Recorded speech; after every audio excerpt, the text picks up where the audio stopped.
Assalamualaikum warahmatullahi wabarakatuh. Pada hari ini kita akan mempelajari tentang kimia karbohidrat. Jadi di antara kimia bahan pangan itu salah satunya adalah kimia tentang karbohidrat. Nah, sebelum kita membahas tentang kimia yang berhubungan dengan karbohidrat, maka terlebih dahulu saya akan menjelaskan bahwasanya karbohidrat itu merupakan kimia organik yang dihasilkan dari suatu tanaman, ataukah juga dari hewan juga mengandung yang namanya karbohidrat. Tetapi sebagian besar nantinya karbohidrat itu dihasilkan dari bahan yang berasal dari tanaman. Nah, kita ketahui bahwasanya tanaman yang mengandung hijau daun atau klorofil itu nanti bisa terjadinya mereaksikan antara karbon dioksida dengan uap air, kemudian dengan bantuan sinar matahari itu akan terjadi proses fotosintesis yang terjadinya di dalam sel-sel tanaman yang berhijau daun atau yang kita sebut dengan berklorofil, di mana nantinya reaksi antara karbon dioksida dengan uap air dengan bantuan sinar matahari itu akan menghasilkan yang namanya glukosa.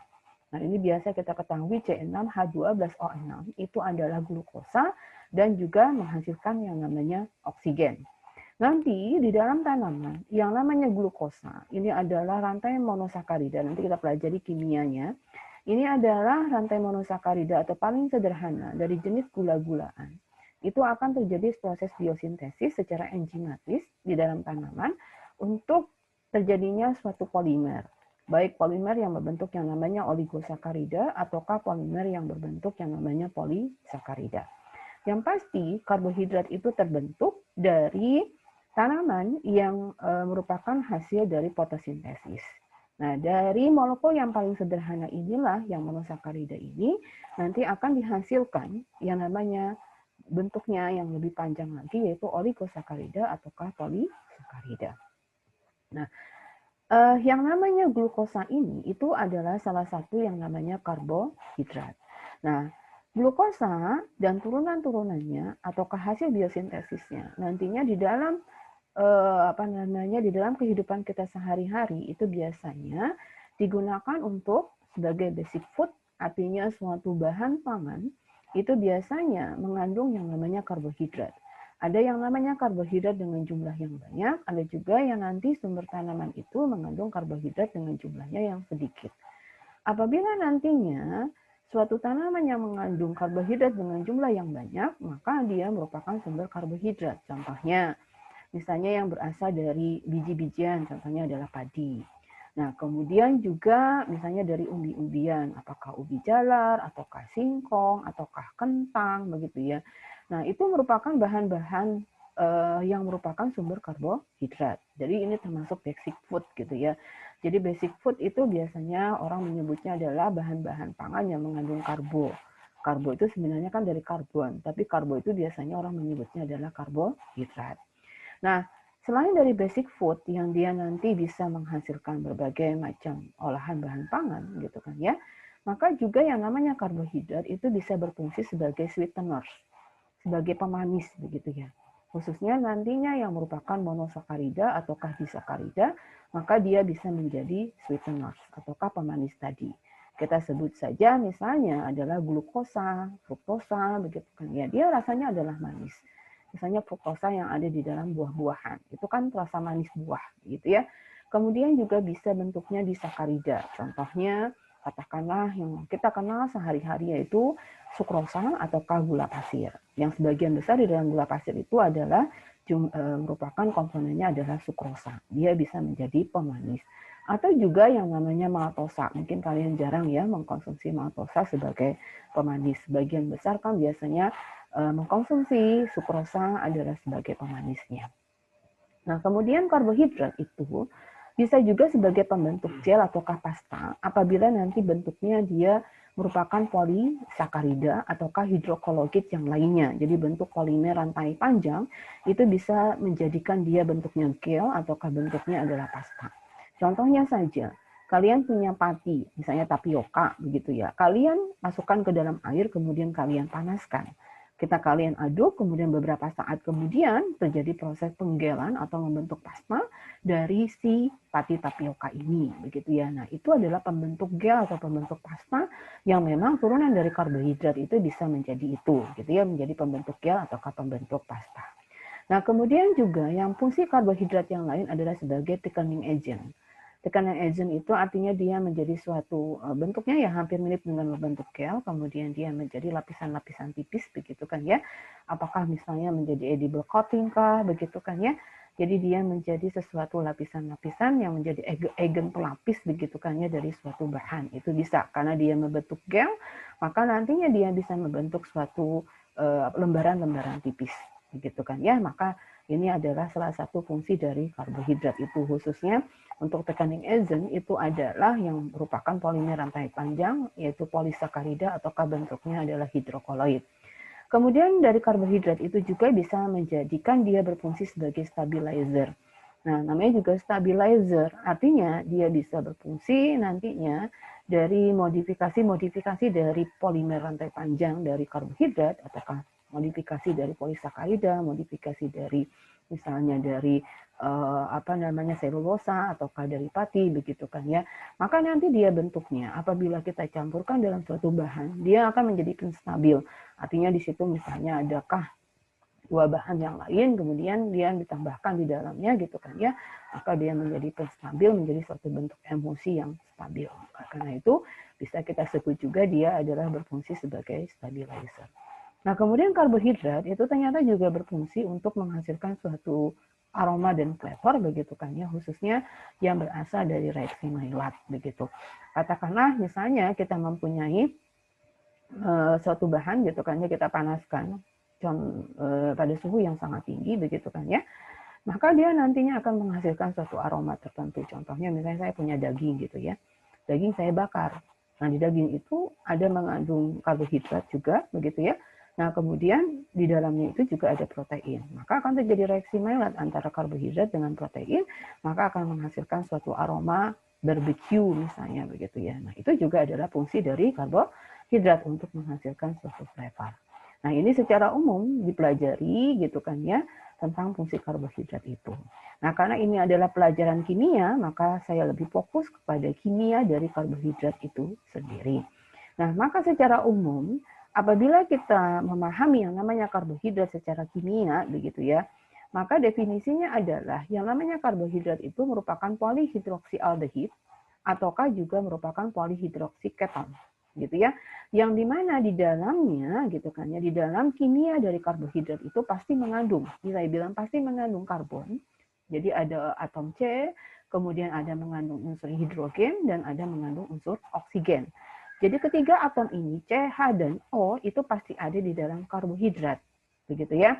Nah, tetapi nanti gugus fungsi yang terbentuk itu bisa aldehid dan bisa keton, sehingga nanti kita sebut dengan apabila gugus fungsinya adalah aldehid, maka kita sebut dengan polihidroksialdehid. Tetapi apabila nantinya gugus fungsi yang terbentuk di dalamnya itu adalah merupakan keton, maka kita sebut dengan polihidroksiketon.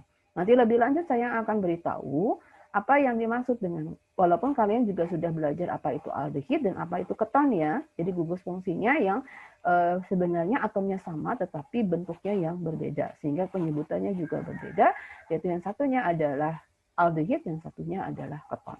Nah, sedangkan yang namanya polihidroksi, dari kata hidroksi ini artinya di dalam karbohidrat itu banyak sekali mengandung gugus hidroksil, ya, gugus OH.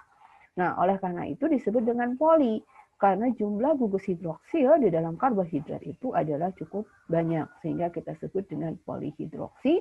Bisa jadi nanti gugus fungsinya adalah aldehid dan bisa jadi bentuk gugus fungsinya adalah keton. Kalian ingat ya, jadi karbohidrat itu bisa bentuknya polihidroksialdehid dan bisa juga bentuknya adalah polihidroksiketon.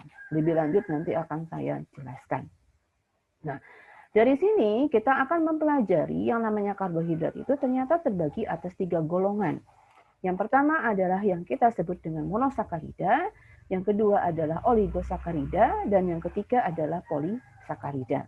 Yang paling sederhana dari ketiga golongan ini adalah monosakarida. Namanya juga mono, artinya ada satu sakarida di dalam molekul itu, begitu ya. Jadi satu molekul monosakarida, di dalamnya ada satu sakarida. Nah, maka ini yang akan kita pelajari terlebih dahulu untuk saya menjelaskan dari monosakarida dulu, begitu ya. Apabila kalian sudah jelas monosakarida, baru kita mempelajari oligosakarida. Apabila lebih sudah jelas, maka kita akan mempelajari polisakarida. Nah, maka terlebih dahulu kita akan mempelajari tentang monosakarida. Jadi yang namanya monosakarida itu adalah satu unit polihidroksialdehid atau polihidroksiketon. Jadi polihidroksialdehid dan polihidroksiketon itu ada satu unit apabila kita menamakannya adalah monosakarida. Nah, tadi saya belum menjelaskan ya yang namanya polihidroksialdehid dan polihidroksiketon itu seperti apa sih struktur kimianya ya. Nanti saya jelaskan setelah ini. Nah, maka monosakarida itu jenisnya banyak sekali. Maka yang paling sederhana itu kita sebut dengan gliseraldehida dan yang satunya adalah dihidroksiaseton. Kita lihat rumus kimianya atau struktur kimianya dari gliseraldehida dan dihidroksiaseton. Ini adalah monosakarida yang paling sederhana. Ini adalah gliseraldehida dan ini adalah dihidroksiaseton. Saya akan menjelaskan kepada kalian yang namanya monosakarida itu gitu kan ya, yang merupakan polihidroksialdehid ataukah polihidroksiketon. Nah, ini adalah kalau kita beri contoh yang pertama, gliseraldehida, ini saya sebut dengan polihidroksialdehid. Kenapa saya sebut dengan aldehid? Karena gugus fungsinya, ini ada gugus fungsi ya. Ini ada C di sini, ada C, tetapi saya ada C di sini gitu kan ya. Nah, di sini nanti ada H. Ini C-nya. C itu kan tangannya ada 4 ya, kalian sudah belajar itu. Ini tangannya 1, 2, 3. Baru satunya itu adalah H. Nah, ini di sini ada H-nya. Nah, maka kalau misalnya kita bicara aldehid, itu kan CHO, orang menyebutnya biasanya ya. Ini C, H-nya ada di sini, dan ini adalah O, oksigennya. Maka ini adalah gugusnya, ini merupakan aldehid. Gugus fungsinya ini adalah aldehid. Kemudian di sini, di dalam gliseraldehida, karena ini merupakan monosakarida yang paling sederhana, dia mengandung 3 atom C. 1, 2, 3. Ini ada C di sini, karbon. Ini ada C di sini, ini juga ada C di sini. Nah, saya membuat bentuk yang seperti ini agar kalian lebih mudah memahami yang mana polihidroksialdehid dan mana yang merupakan polihidroksiketon dari monosakarida yang paling sederhana. Nah, maka dari sini kalian bisa melihat ini adalah aldehid dan ini adalah hidroksil. Artinya lebih daripada satu gugus hidroksil yang terdapat di dalam gliseraldehida, yaitu jumlahnya ada 2. Maka kita sebut dengan polihidroksi ya, karena jumlah OH-nya banyak, ya lebih daripada 1. Kemudian ini adalah aldehid. Jadi monosakarida gliseraldehida itu adalah polihidroksialdehid. Ya, ingatin ini ya, ini salah satu contohnya. Kalian bisa melihat dari gugus fungsinya. Kalau aldehid, maka dia adalah polihidroksialdehid. Itu ya, mudah-mudahan kalian ingat ulang-ulang kembali. Kemudian monosakarida yang satunya yaitu dihidroksiaseton. Ini merupakan contoh untuk polihidroksiketon. Kenapa disebut dengan polihidroksiketon?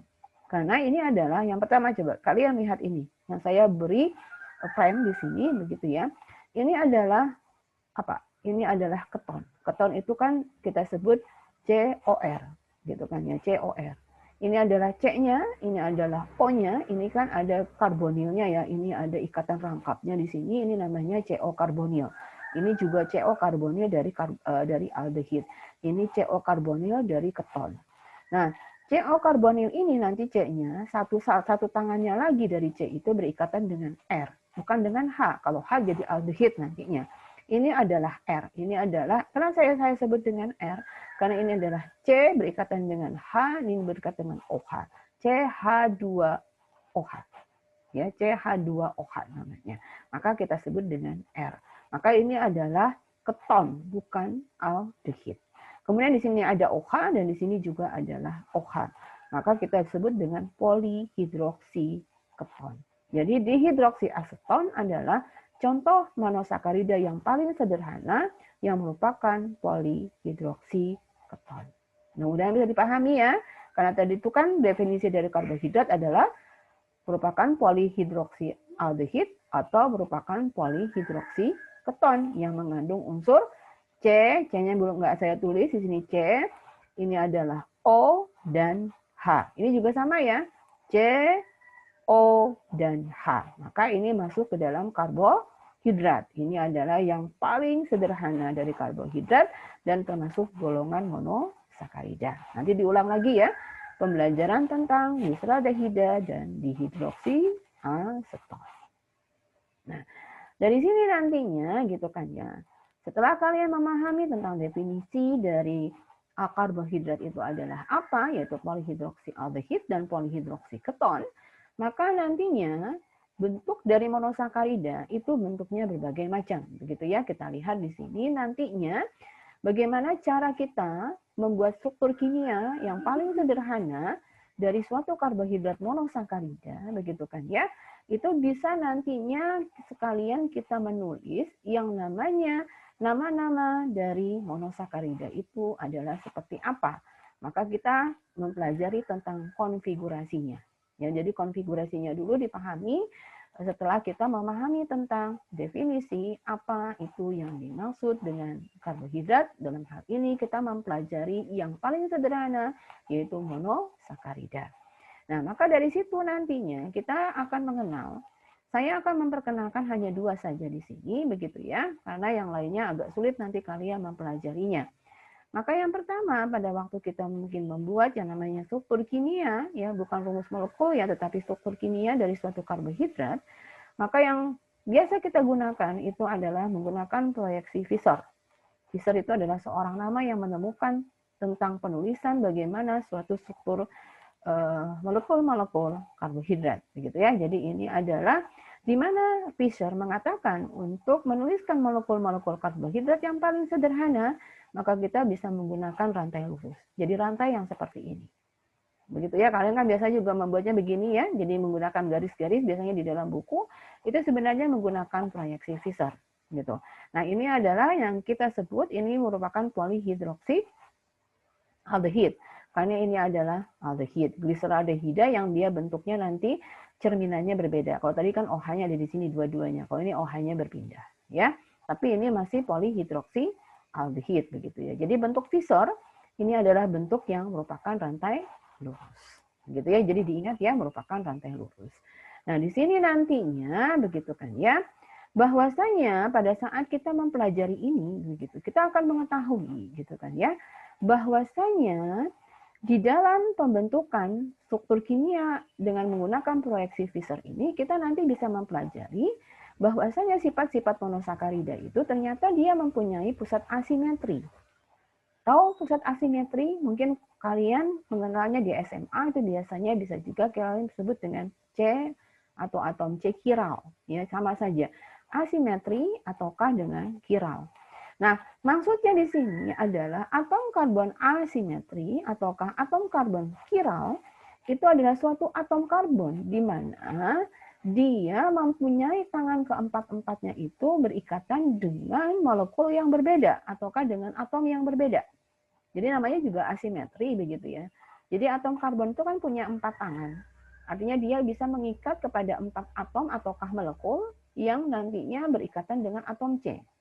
Nah, apabila dia termasuk ke dalam karbon asimetri atau chiral, maka nanti atom C-nya itu gitu kan ya, dia bisa berikatan dengan atom ataukah gugus ataukah molekul yang berbeda dari keempat tangannya itu. Nah, dari sini saya akan mencontohkan bahwasanya sifat dari monosakarida itu mempunyai sifat asimetri. Ini yang pertama gitu kan ya. Artinya, ini ada angka 1 saya sebutkan di sini. Yang kita kalian lihat ya, saya beri lingkaran ini. Ini adalah atom C atau atom karbon chiral atau atom C yang merupakan asimetri. Kenapa saya sebut dengan asimetri? Karena atom C ini satu berikatan dengan atom hidrogen, satu berikatan dengan gugus hidroksil, satu berikatan dengan molekul CH2OH, satu berikatan dengan molekul ataukah gugus fungsi dari CHO. Artinya kan ada 4 tangan yang berikatan dengan atom ataukah gugus ataukah molekul yang berbeda. Maka atom C yang ini atom C yang keberapa? Yang kedua ya. Ini 1 dan yang kedua. Ini adalah atom C yang merupakan atom C chiral atau atom C asimetri kita menyebutkannya. ya di dalam pembentukan konfigurasi dari teaser itu, begitu ya. Maka dia mempunyai atom C chiral. Nah, sedangkan ini atom C chiral atau bukan untuk atom C nomor 1? Tidak ya. Kenapa tidak? Karena dia satu. Coba perhatikan ini atom C, satu berikatan dengan H, tidak saya tulis. Satu berikatan, dua berikatan, dua tangannya berikatan dengan oksigen, satu tangannya yang lain berikatan dengan molekul ini. Artinya apa? Ada dua tangan yang berikatan pada atom yang sama. Maka atom C nomor 1 itu bukanlah atom C chiral. Gitu ya. Kalian bisa nggak? Sudah bisa ya, sudah mempelajari ya penyebutan atom C nomor 1, nomor 2, dan nomor 3. Mudah-mudahan sudah bisa. Biasanya penyebutannya itu mulai atom C-nya pada awal gugus fungsinya di mana. Maka ini adalah atom C nomor 1, gugus fungsi aldehid ya di sini ya. Ini atom C nomor 2, dan ini adalah atom C nomor 3. Jadi atom C nomor 1 itu bukan atom C chiral atau bukan atom C asimetri. Sedangkan atom C nomor 3 ini chiral atau bukan? Coba kita lihat ya. Satu tangan berikatan dengan H di sini, satu tangan berikatan dengan H di sini, satu tangan berikatan dengan OH, satu tangan lagi berikatan dengan molekul ini. Dan ini bukan atom C chiral. Kenapa? Karena ada dua tangan dari atom C yang berikatan dengan atom yang sama, yaitu atom H, hidrogen. Jadi ini juga yang nomor 3, ya atom C nomor 3 itu juga bukan atom C asimetri atau bukan atom C chiral. Ya mudah-mudahan bisa dipahami. Jadi pada monosakarida gliseraldehida, ini gliseraldehida ya namanya, itu hanya mempunyai satu atom C chiral, yaitu pada atom C nomor 2. Diingat-ingat ya, ini ya nanti bisa jadi saya tanyakan kepada kalian. Nah, itu adalah merupakan monosakarida yang dimana sifatnya adalah mempunyai atom karbon yang sifatnya asimetri atau atom karbon yang sifatnya adalah chiral. Nah, kemudian begitu ya, dengan cara yang seperti ini, makanya ya monosakarida yang mempunyai sifat asimetri, dia bisa bersifat optik aktif nantinya. Optik aktif. Kenapa demikian? Karena pada atom C yang sifatnya adalah asimetri, ini asimetri ya tadi ya, dia bisa berpindah-pindah. Bisa jadi nanti atom OH-nya ke sini, atom H-nya ke sini. Seperti saya gambarkan begini. Kan awalnya begini yang namanya gliseraldehida saya gambarkan. OH-nya semuanya ada di sebelah kanan. Nah, karena pada atom C nomor 2 ini merupakan atom C chiral, maka bisa jadi OH-nya berpindah ke sini, ke kiri. H-nya berpindah ke kanan. Itu bisa. Begitu ya. Mengakibatkan dia bentuknya menjadi seperti ini. Jadi ini juga gliseraldehida. Ya, yang ini juga gliseraldehida. Tetapi terjadi perpindahan OH dengan H pada atom C nomor 2 karena dia sifatnya adalah asimetri tadi, sehingga dia mempunyai sifat yang kita sebutkan yang kedua tadi, apa? Optik aktif. Artinya dia aktif untuk bisa berputar, begitu kan ya. Dan oleh karena itu nantinya dengan adanya atom karbon asimetri ini, kita bisa menyebutkannya nanti kalau kalian memberikan nama atau kalian baca di buku-buku, nanti yang namanya monosakarida itu ataukah nanti oligosakarida gitu kan ya. Ada yang menyebutkan nih penulisan namanya ya. Ada yang menyebutnya dextro apabila gugus hidroksil pada atom karbon nomor 2 pada sebuah molekul gliseraldehida itu berada di sebelah kanan.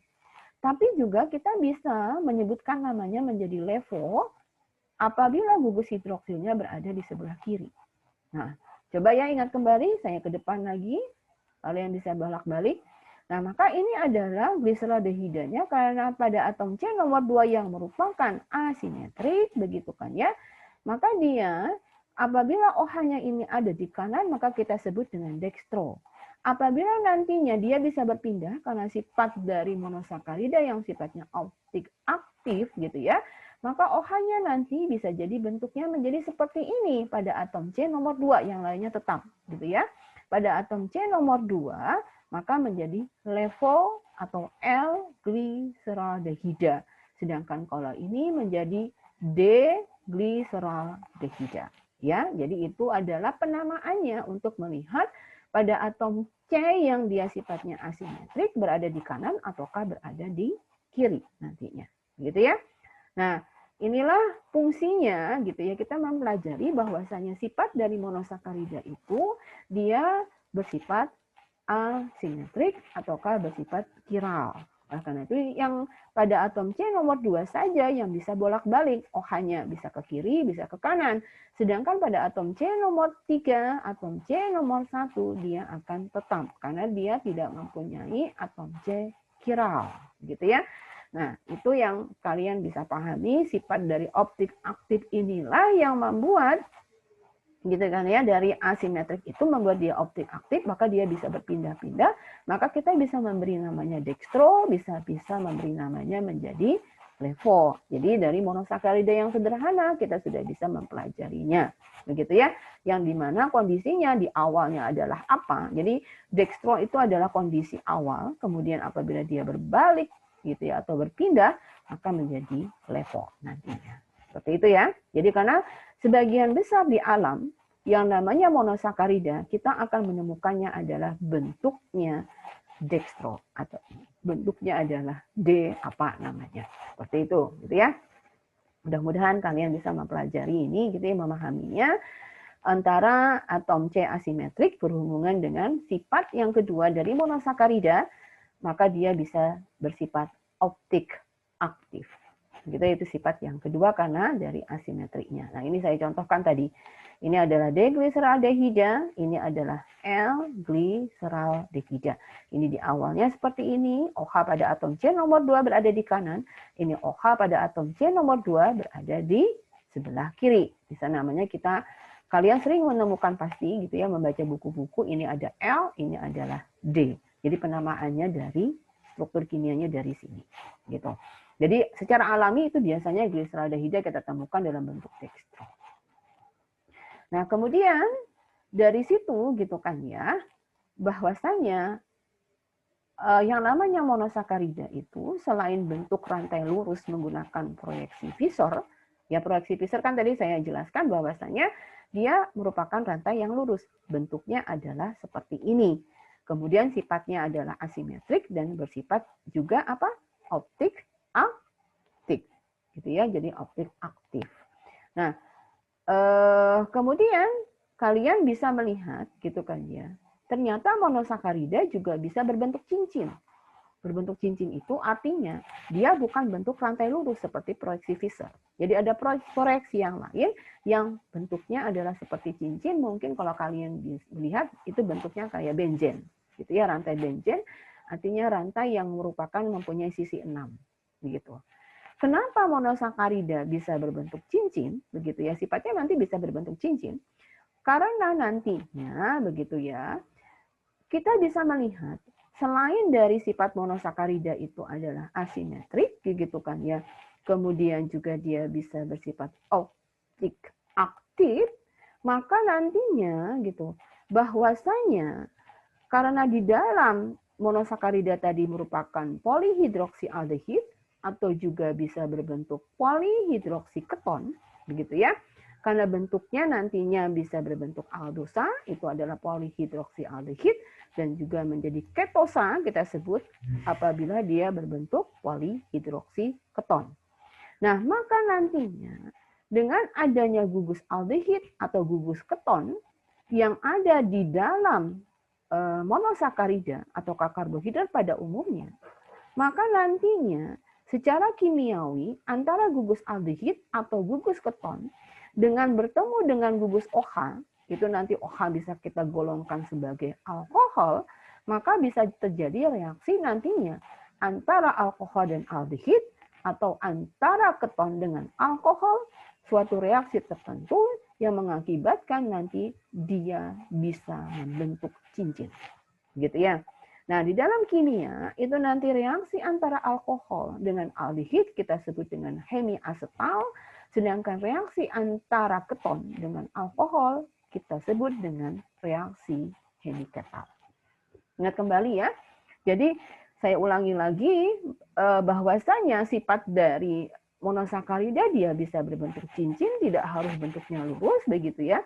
Diakibatkan karena di dalam monosakarida yang merupakan polihidroksialdehid atau polihidroksiketon tadi, itu dia mengandung yang namanya aldehid atau keton dan juga mengandung alkohol. Alkoholnya itu yang dari gugus hidroksil, yaitu gugus OH-nya. Nah, maka secara kimia itu akan terjadi reaksi antara alkohol dan aldehid atau antara alkohol dengan keton. Gitu ya. Nah, kita bisa lihat di sini reaksinya. Ini adalah reaksi antara aldehid dengan keton untuk membentuk yang namanya senyawa hemiasetal. Gitu ya. Jadi senyawa hemiasetal. Kalian pelajari saja ini gitu kan ya, jangan takut. Nah, maka reaksi ini bisa bolak-balik. Artinya dia bisa dari aldehid dan alkohol bereaksi menjadi hemiasetal, dari hemiasetal juga bisa membentuk kembali menjadi alkohol dan aldehid lagi. Begitu ya. Nah, maka saya contohkan di sini ini adalah aldehid. Di gugus fungsinya CHO-nya ini adalah R, rantai apa saja di belakangnya. Kemudian ini adalah hidroksil, ini adalah gugus OH dengan rantai yang lainnya. Ini apabila bereaksi begitu ya, ini gugus R, ini dari ini OR-nya, ini OH-nya itu dari sini gitu ya. Ini ada di sini. Ini adalah OH, dari sini ada R-nya. Kemudian dia berikatan dengan C di sini.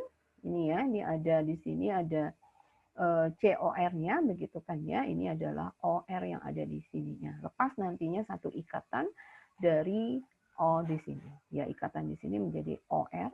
Kemudian dia berikatan dengan C yang ada di dalam sini. Nah, maka itu yang akan terbentuk. Ini kan ROH ya. Ini C dari sini, COR, begitu ya. Nah, kemudian lepas satu ikatan rangkap menjadi ikatan tunggal. Kemudian C di sini berikatan dengan R yang ada di sini. Kemudian dia juga berikatan dengan H, yang satunya H ini dari CHO-nya ini. Gitu ya. Maka membentuk senyawa hemiasetal. Nah, kemudian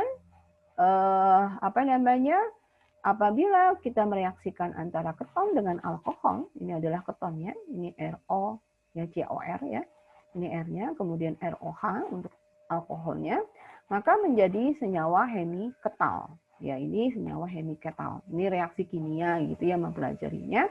Maka ini adalah COR yang ada di sini, ini COR, R yang satunya, ini COH-nya. Gitu ya, ini ada R-nya satunya lagi. Membentuk senyawa hemiketal. Ini dasar pemikiran bahwasanya kenapa jadi monosakarida itu bisa berbentuk cincin atau berbentuk benzen atau berbentuk siklik atau berbentuk lingkaran, sama saja kalian menyebutkannya adalah seperti apa. Karena memang dengan adanya gugus aldehid dan gugus keton dan gugus hidroksil yang ada di dalam monosakarida atau karbohidrat, maka dia bisa bereaksi satu dengan yang lainnya, gitu ya, sehingga membentuk yang namanya ikatan siklik nantinya. Saya contohkan di sini. Ini saya contohkan di sini, gitu kan ya. Sebelum saya contohkan, kalian harus mempelajari ini dulu. Pada glukosa, gitu kan ya, akan terjadi reaksi hemiasetal dengan intramolekuler pada gugus hidroksil bebas atom karbon nomor 5 dengan atom karbon aldehid nomor 1 membentuk glukopiranosa. Nah, sebelum ke sini, kalian mungkin bingung kali ya. Ini bagaimana caranya untuk bisa membentuk cincin dari suatu monosakarida. Saya perkenalkan dulu berbagai macam jenis monosakarida yang kita temukan di alam. Sini dulu ya. Nah, ini adalah jenis-jenis monosakarida. Nah, jenis-jenis monosakarida di alam, selain yang tadi sudah saya jelaskan gitu kan ya, ada gliseraldehida dan ada dihidroksi aseton. Itu yang paling sederhana dengan jumlah atom C-nya ada di 3. Itu yang paling sederhana, kalian ingat-ingat ya. Jadi ada 2 yaitu gliseraldehida dan dihidroksi aseton dengan jumlah atom C-nya adalah 3. Nah, kemudian jenis monosakarida di sini di alam itu nantinya ada yang saya golongkan di sini, ada yang merupakan polihidroksialdehid dan ada yang merupakan polihidroksiketon. Ya, contoh dari polihidroksialdehid ini bisa kalian hafalkan, bisa kalian ingat, begitu kan ya. Nah, maka di sini kita yang setelah atom C3 kan atom C-nya adalah 4. Ternyata di alam kita temukan polihidroksialdehid dengan atom C-nya adalah 4, itu ada eritrosa dan ada treosa. Ya, ini atom C-nya ada 4. 1, 2, 3, 4. Ini aldehid, ini adalah aldehid. Oke, ini D treosa dan D eritrosa. Tadi kan sudah kalian pahami ya. Yang dimana nantinya kalian bisa melihat di sini cari atom C kiralnya adalah yang mana untuk eritrosa, atom C kiral untuk treosa juga yang mana. Maka di situ nanti akan bisa berpindah ke kanan dan ke kiri. Begitu ya. Mungkin saya contohkan satu saja.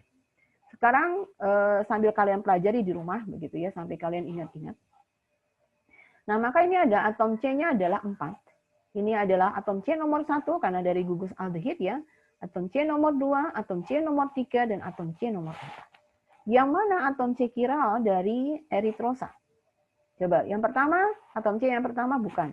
Karena kan ada 2 tangannya yang berikatan dengan oksigen. 1, sudah, bukan. Yang kedua, atom C kiral atau bukan? Kita lihat, 1 tangan dengan gugus aldehid, 1 tangan dengan H, dengan 1 tangannya dengan OH. Artinya, dan 1 tangannya lagi dengan molekul ini. Artinya 4 tangan dari atom C nomor 2 itu berbeda. Jadi ini merupakan atom C nomor 2 merupakan atom C kiral. Yang atom C nomor 3 kiral atau bukan? Coba kita perhatikan. Ini atom H1, atom OH, ini adalah CH2OH, dan ini adalah molekul ini.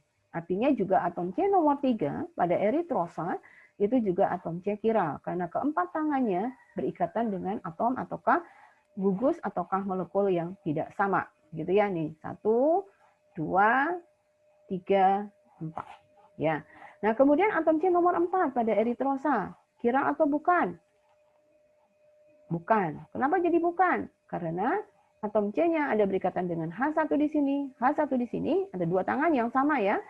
Satu berikatan dengan OH, satu berikatan dengan molekul ini. Artinya, pada eritrosa hanya atom C kiralnya hanya pada atom C nomor 2 dan 3. 1 dan 4 bukan. Nah, maka kalau kalian ingin membuat dia menjadi D, kalian boleh membolak-balik OH-nya ke kiri, ini OH-nya ke kiri. Atau salah satunya juga boleh. Itu ya. Jadi kalau D eritrosa, maka ini bisa dipindah. Kalau dari kanan bisa menjadi ke kiri, ini juga bisa menjadi ke kiri. Itu menjadi L nantinya. Gitu ya. Secara D ataukah L-nya gitu ya, kita memberikan namanya dengan menggunakan proyeksi pisau.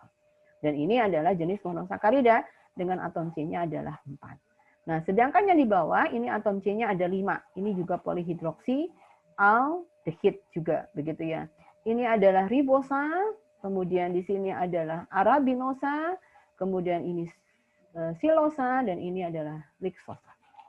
Ya, jadi ada 4 jenis polihidroksialdehid yang ditemukan di alam yang jumlah atom C-nya ada 5. Yang paling banyak itu biasanya ribosa, arabinosa, silosa. Liksosa mungkin agak sedikit gitu ya. Nah, kemudian atom C dengan jumlah atom C-nya 6 itu adalah, mungkin ini saya buat dengan proyeksi yang bentuknya siklik ya, saya belum menjelaskan ini, tapi saya memperkenalkan dulu dari jenis-jenis monosakaridanya. Yaitu ini adalah glukosa, atom C-nya 6, ini adalah manosa, atom C-nya juga 6, kemudian ini adalah galaktosa.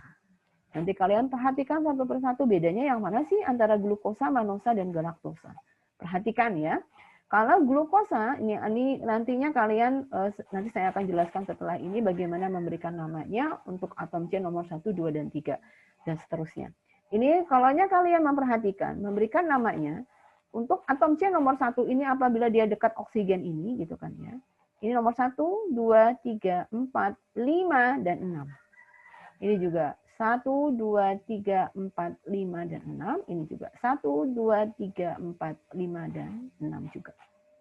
Nah, kalau kita bicara glukosa, ini nanti kalau bentuknya adalah siklik gitu kan ya, maka nanti kita lihat atom C nomor 1 itu berada di bawah gugus OH-nya.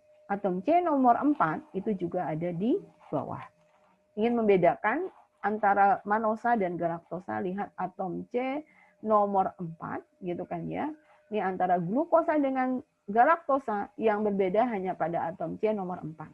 Kalau glukosa berada di bawah cincin, kalau galaktosa dia berada di cincin. Yang lainnya sama. Apa bedanya manosa dengan glukosa?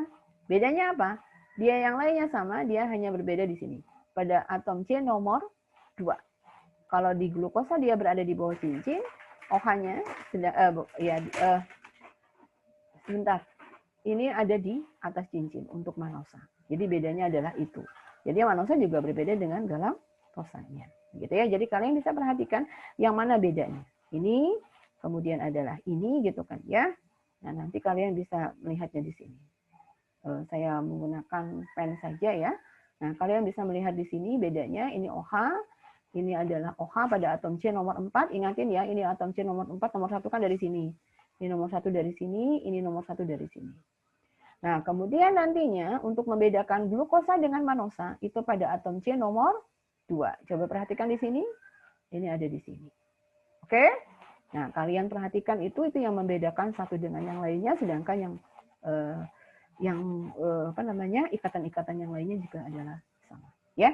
Ini adalah untuk polyhidroksialdehid. Ya, jadi saya mencontohkan atom C nomor 3, 4, ya jumlah atom C-nya 5 dan 6. Selain itu sangat-sangat sedikit sekali, bahkan tidak ada gitu ya atom C nomor jumlahnya 7, 8, 9 itu malah jarang ada gitu kan ya. Jadi yang paling banyak itu 5 dan 6. Itu yang paling banyak di alam yang kita temukan. Nah, kemudian contoh dari monosakarida yang merupakan polyhidroksiketon. Nah, karena dia adalah polyhidroksiketon, maka juga bentuknya adalah keton. Kita lihat di sini, ini mulai dari jumlah atom C-nya adalah 6. Begitu ya. Ini nantinya fruktosa itu atom C-nya 6, tetapi nanti dia merupakan polyhidroksiketon. Kan sama kayak glukosa ya, sama juga atom C-nya 6. Tapi kalau glukosa kan polyhidroksialdehid. Ya, jangan ketukar-tukar ya. Kemudian ada sarbosa, ada tagatosa. Nanti kalian perhatikan yang mana atom C kiralnya gitu kan ya, dari sini kalian pelajari. Nah, kemudian juga untuk atom C yang jumlahnya 5 itu ada ribulosa gitu kan ya untuk polyhidroksiketon, dan juga adalah namanya sebentar ya. Namanya itu adalah silulosa begitu. Oke. Bentar, saya inikan lagi. Ya, silulosa. Seperti itu.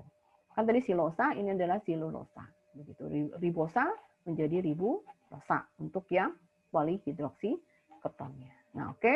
Itu adalah beberapa contoh dari monosakarida yang bisa kita pelajari. Nah, sekarang saya balik lagi ke atas tadi gitu kan ya. Bahwasanya yang namanya monosakarida itu bisa membentuk cincin diakibatkan nantinya gitu kan ya. Bahwasanya monosakarida itu salah satunya dia bisa berikatan gitu kan ya. Terjadinya reaksi antara alkohol dengan aldehid ataukah reaksi antara keton dengan alkohol. Ya.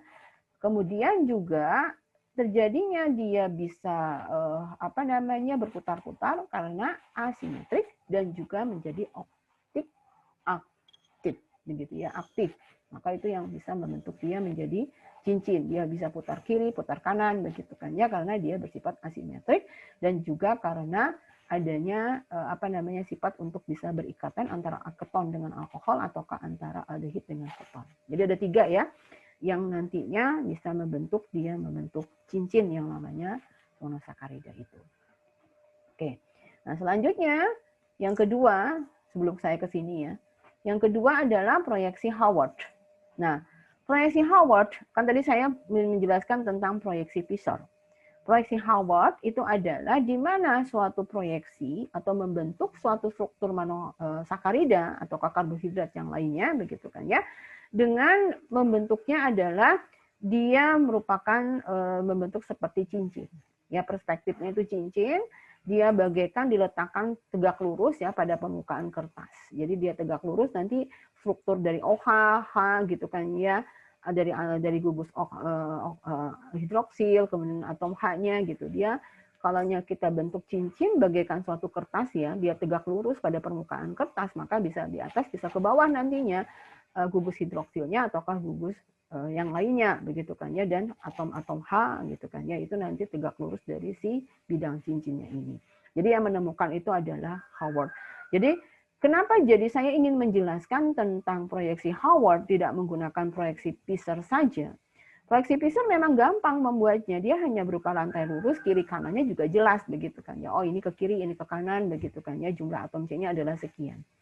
Tetapi nanti kita akan mempelajari suatu polimer rantai panjang gitu kan ya dari monosakarida kita ikat satu dengan yang lainnya membentuk yang namanya oligosakarida kah ataukah polisakarida, maka kita menggunakan proyeksi Fischer itu sangat sulit sekali. Maka kita harus menggunakan proyeksi Howard, itu lebih mudah untuk membentuk suatu polimer yang lebih panjang. Tidak hanya satu monosakarida, bisa jadi 2, 3, sampai ribuan begitu ya jumlah monosakaridanya. Maka kita harus mempelajari yang namanya proyeksi Howard, yaitu suatu proyeksi di mana dia menggunakan gitu ya, memanfaatkan dari sifat dari karbohidrat yang mengandung aldehid atau keton yang juga mengandung alkohol yang dia bisa membentuk yang namanya cincin tadi. Nah, ini yang digunakan oleh Howard. Nah, contohnya adalah glukosa. Ini ya, glukosa kan C6H12O6. Begitu ya, ini adalah glukosa. Bagaimana glukosa dari rantai lurusnya adalah seperti ini. Ini saya bentuknya ini gitu ya. Ini adalah glukosa, rantai lurusnya adalah bentuknya seperti ini. Ini menggunakan proyeksi Fischer, begitu kan ya. Nah, maka nantinya dari proyeksi Fischer ini kita rubah menjadi proyeksi Howard.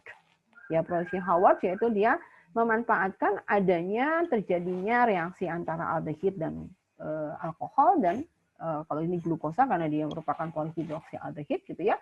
Atau juga nanti apabila dia bentuknya keton antara keton dengan alkohol begitu ya dengan gugus OH untuk membentuk suatu bentuk monosakarida yang bentuknya adalah cincin gitu kan ya atau bentuknya adalah lingkaran.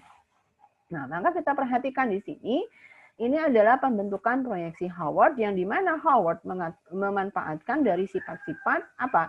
Sifat-sifat dari monosakarida dan kesulitan untuk membentuk polimer apabila kita menggunakan proyeksi Fischer yang seperti ini. Begitu kan? Ini kan Fischer.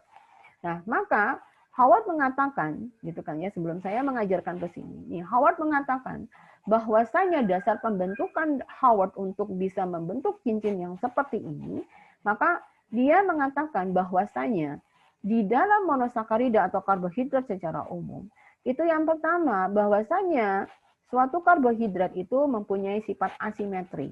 Saya sudah jelaskan tadi ya, dia mempunyai sifat asimetri ataukah chiral.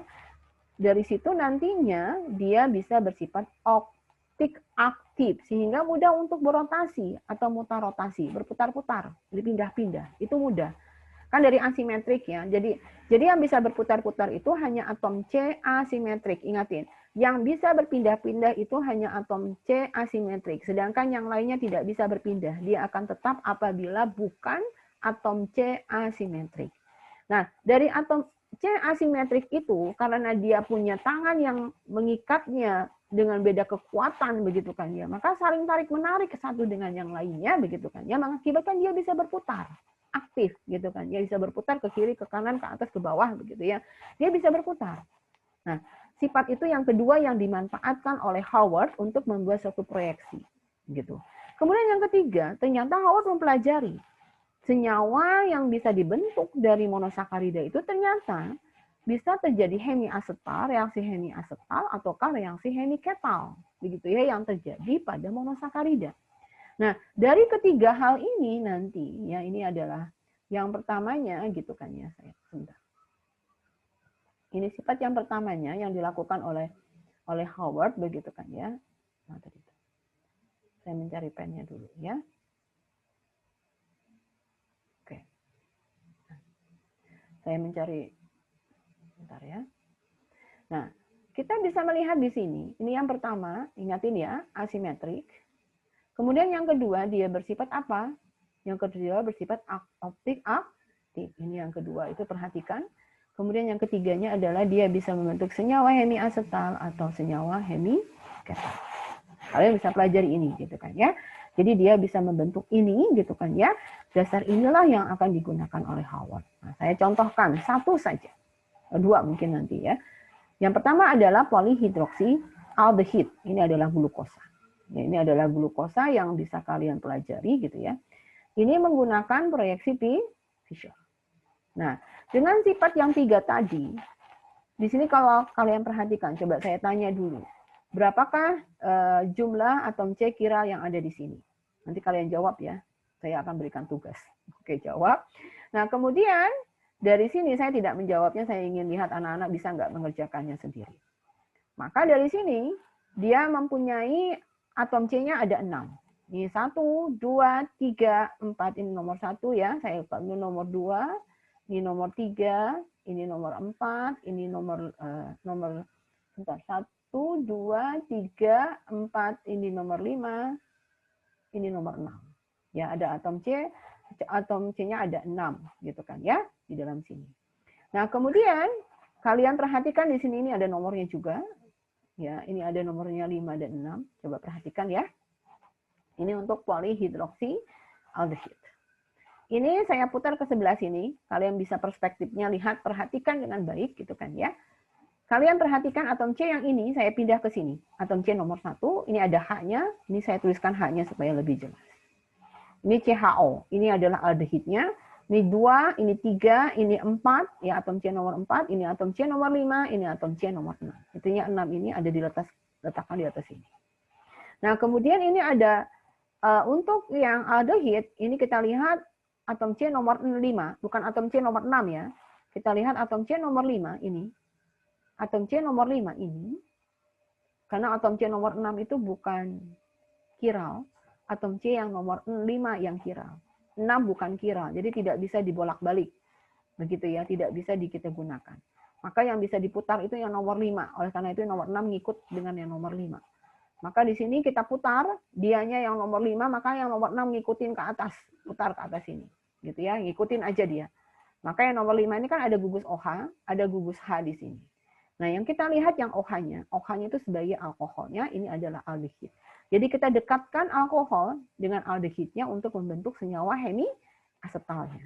Oke, ini atom C nomor 5, ini H-nya di sini ya, ini OH-nya. Nah, OH di sini nanti akan masuk ke berikatan dengan atom C yang ada di sini. Kemudian satu ikatan pada oksigen karbonil ini, C karbonil ini akan dilepaskan menjadi ikatannya adalah menjadi 1.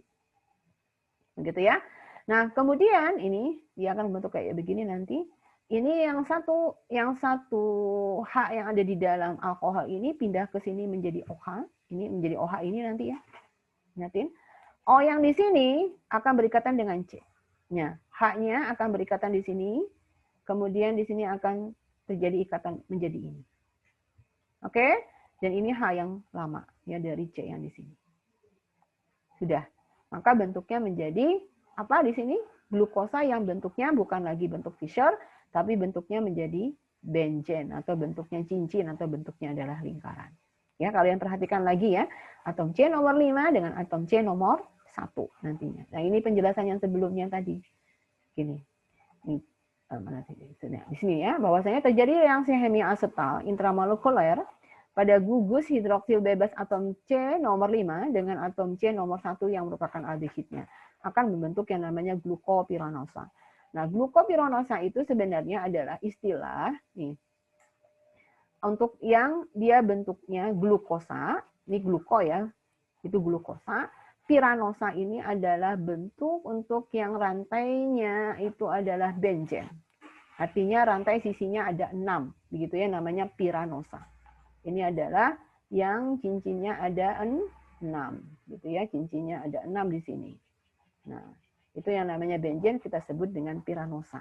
Jadi dia berikatan pada atom C nomor 5 dengan atom C nomor 1 yang merupakan aldehid.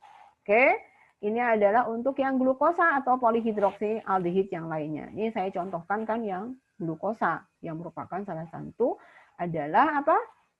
Polyhidroksi aldehid. Maka terjadi reaksi intramolekuler.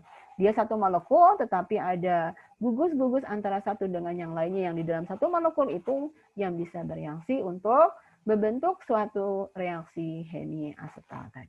Oke? Kita kalian lihat yang sebelah sini ya, yang tadi ya, ini ya, untuk membentuk senyawa glukosa yang bentuknya adalah cincin atau bentuknya lingkaran. Maka namanya menjadi begini nanti, bukan namanya, bentuknya seperti ini yang kita sebut dengan reaksi Howard. Diingat-ingat ya, seperti itu. Nah, yang kedua saya contohkan di sini adalah polyhidroksi keton, ya, karena fruktosa adalah polyhidroksi keton, bukan polyhidroksi aldehid ya, bukan ya, tetapi merupakan polihidroksiketon. Ini adalah proyeksi Fischer-nya kayak begini, atom C-nya juga ada 6 kan?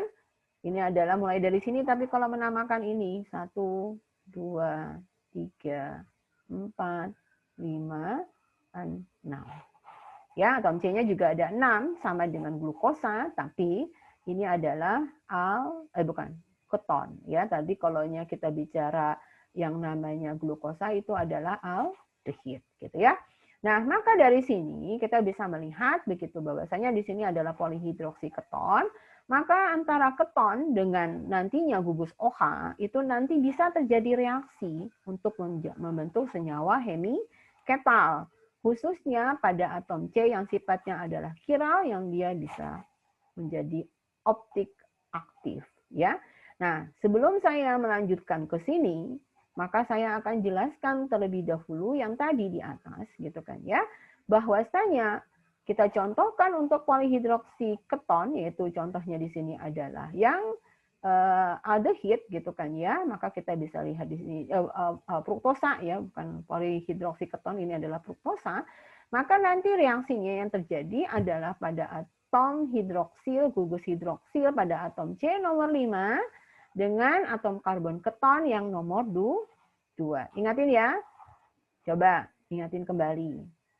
Kenapa saya sebut di sini bahwasanya yang namanya keton itu kan yang nomor 2. Ini bukan ketonnya. Yang nomor atom C yang ketonnya itu yang kita lihat dengan dia berikatan dengan CO karbonil ini, yang berikatan dengan oksigen ya, dengan ikatannya rangkap. Ini namanya ketonnya ada di sini sebenarnya atom C-nya. Maka dia harus pada atom C nomor 2-nya yang harus kita perhatikan gitu ya. Ini nomor 2-nya. Saya buat di sini, ini juga nomor 2-nya. Kemudian berikatan bukan dengan 6, karena 6 ini bukan atom C kiral, tetapi harus dengan atom C nomor 5. Karena atom C nomor 5 pada fruktosa itu adalah kiral. Yang lainnya juga iya gitu kan ya.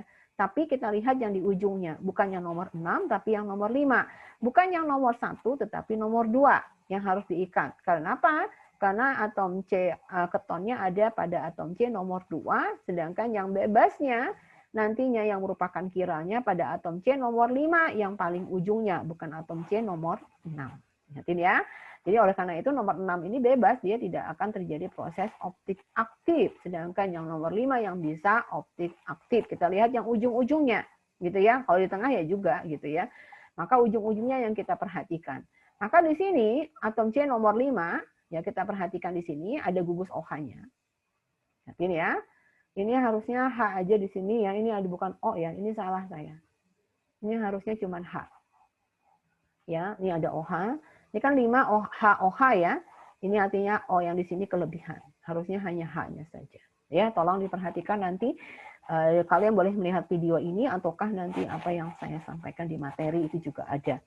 Nah, kemudian di sini nantinya OH yang ini dia akan berikatan dengan keton yang nomor 2. Seperti aldehid tadi juga ya berikatan dengan alkohol atau hidroksilnya, maka gugus OH di sini H-nya dia akan berikatan dengan oksigen di sini merupakan CO karbonilnya, kemudian dia akan melepaskan satu ikatannya gitu ya menjadi ikatan tunggal, kemudian oksigennya akan berikatan dengan atom C nomor 2 yang merupakan keton, sedangkan yang nomor 1-nya kan bebas saja ya.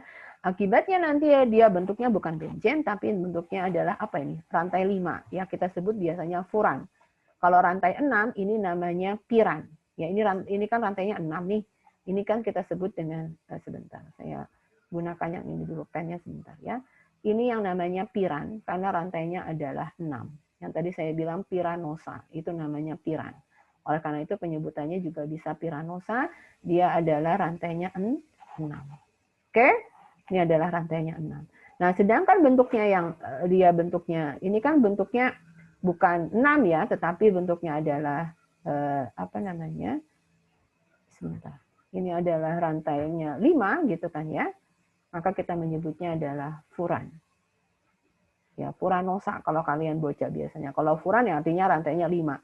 Itu biasa ya di dalam kimia seperti itu penyebutan untuk karbohidratnya. Nah, maka bentuknya kayak begini. Nanti yang namanya fruktosa gitu kan ya dalam proyeksi H. Howard tadi. Oke, mudah-mudahan bisa dipahami dan saya kembalikan lagi ke atas sedikit gitu kan ya, saya balikan ke atas lagi yang tadi.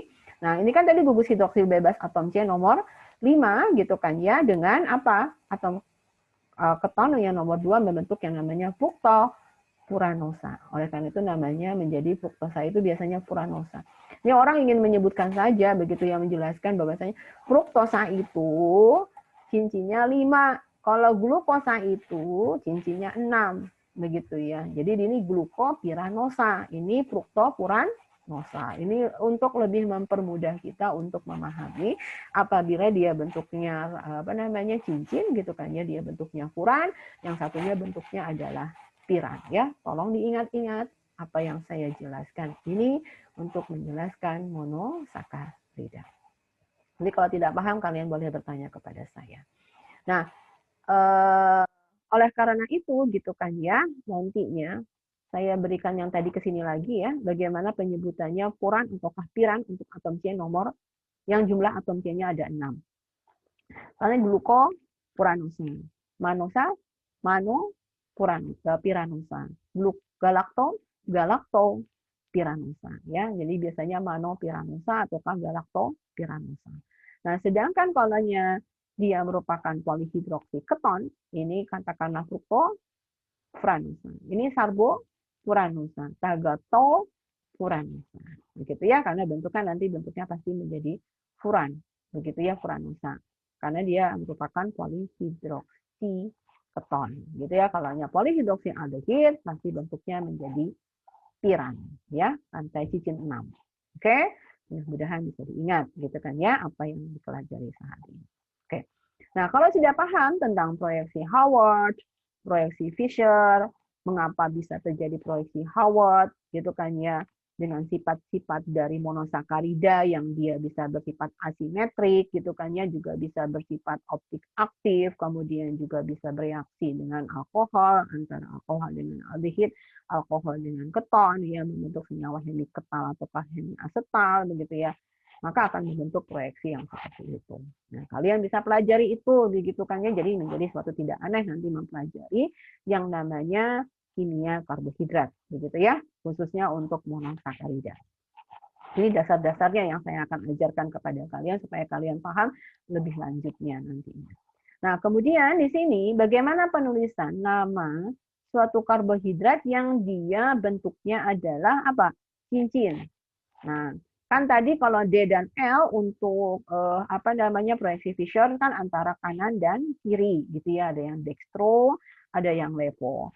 Nah, akan tetapi dalam penulisan nantinya begitu ya, di dalam suatu monosakarida selain D dan L, kalian nanti akan ketemu ini gitu kan ya, ketemu istilah yang namanya ada alfa, ada beta.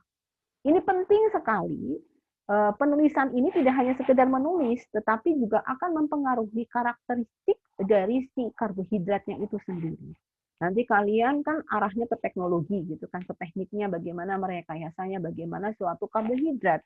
Maka mau tidak mau kalian memahami dulu gitu kan ya. Oh, dari mana sebenarnya dia bentuknya D dan L gitu kan ya. Kemudian ada alfa, ada beta, itu dari mana sih gitu kan ya. Nah, maka di sini kalian akan pahami. Jadi tidak hanya sekedar memberikan nama, tetapi juga nama itu memberikan satu karakteristik yang berbeda dari suatu bahan yang dia merupakan turunan dari karbohidrat. Nah, kita lihat di sini. Penulisan D dan L apabila kita membicarakan pada suatu bidang cincin, gitu kan ya. Nggak bisa kiri dan kanan. Kita bukan Fisher di sini, gitu kan ya. Nanti yang paling banyak digunakan untuk selanjutnya itu adalah proyeksi Howard, bukan proyeksi Fisher. Tapi memang untuk pengenalan awal itu adalah proyeksi Fisher.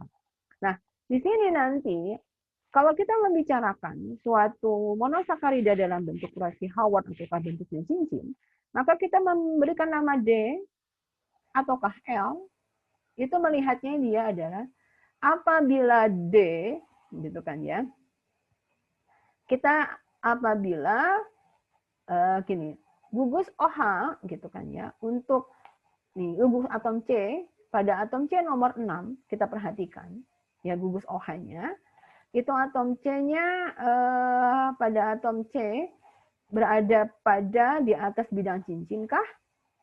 Dia adalah D, Kemudian apabila atom C nomor 6-nya itu berada di bawah bidang cincin. Begitu ya, saya perhatikan di sini. Jadi apakah dia nanti atom C nomor 6-nya berada di atas ataukah berada di bawah. Perhatikan atom C nomor 6. Saya contohkan ini. Nah, contohnya ya. Contoh yang D yang ada di atas sini. Saya kembalikan ke sini. Ini adalah D.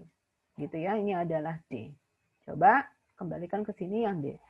Apabila dia D, coba nomor atom C nomor 6-nya mana? Ini ya, ini atom C nomor 6. Perhatikan atom C nomor 6. Dia berada di atas bidang cincin, maka kita sebut dengan D. Lihat ya, D dan L itu ditetapkan berdasarkan atom C nomor 6 itu berada di atas ataukah berada di bawah bidang cincin. Nah, sedangkan yang L, ini contoh yang L ya. Ini atom C nomor 6-nya. Saya pinjam dulu pennya ya sebentar. Nah, maka atom C nomor 6 ada yang ini. Dia berada di bawah bidang cincin, maka kita sebut dengan L.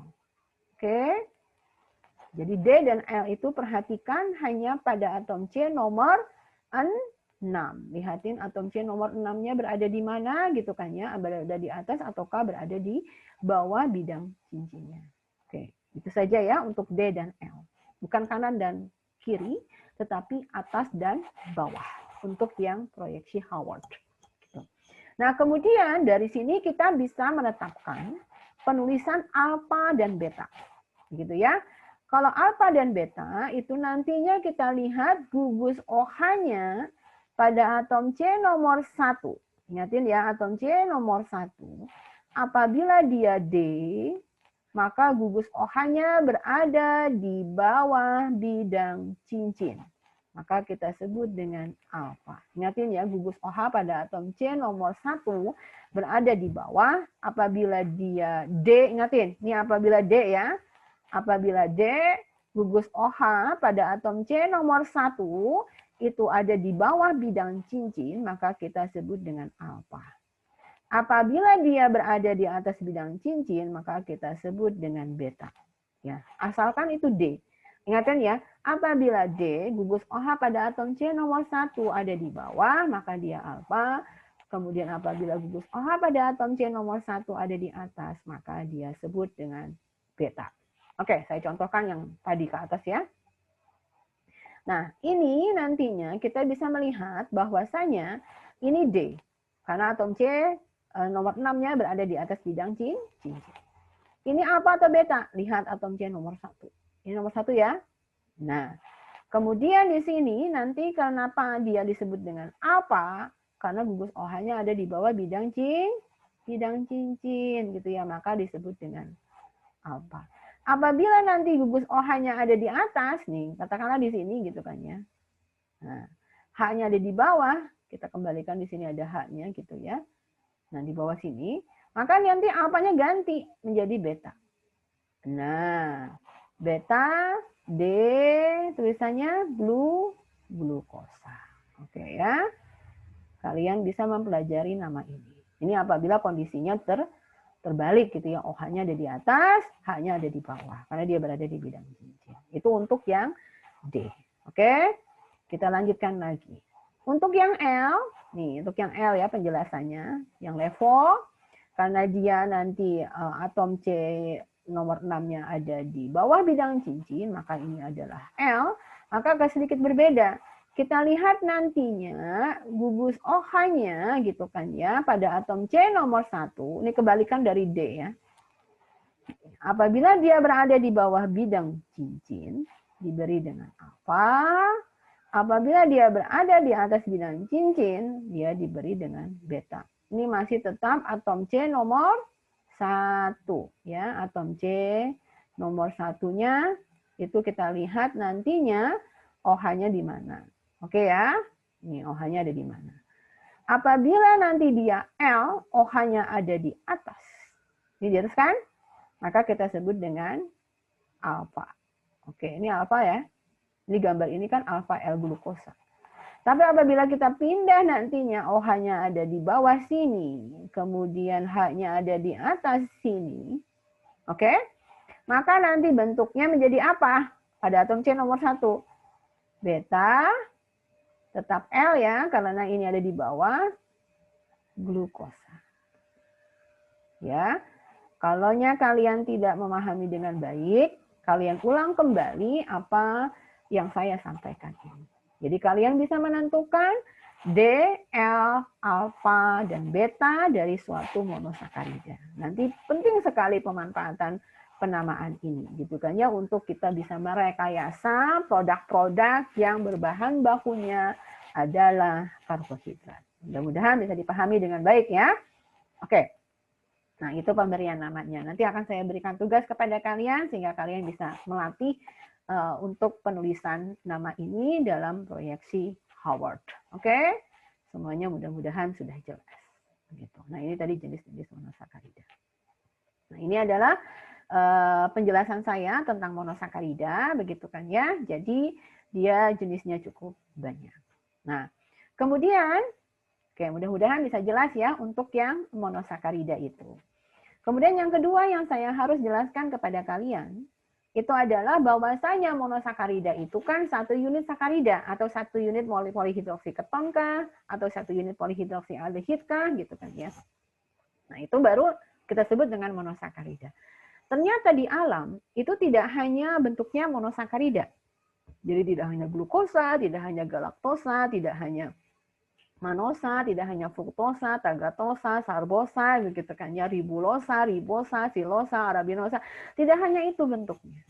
Ternyata kita temukan secara alami, oleh karena itu kita mempelajari ini gitu kan ya. Ini sebenarnya pelajarannya adalah organik, benar-benar ada di alam begitu ya, yang namanya oligosakarida ini begitu.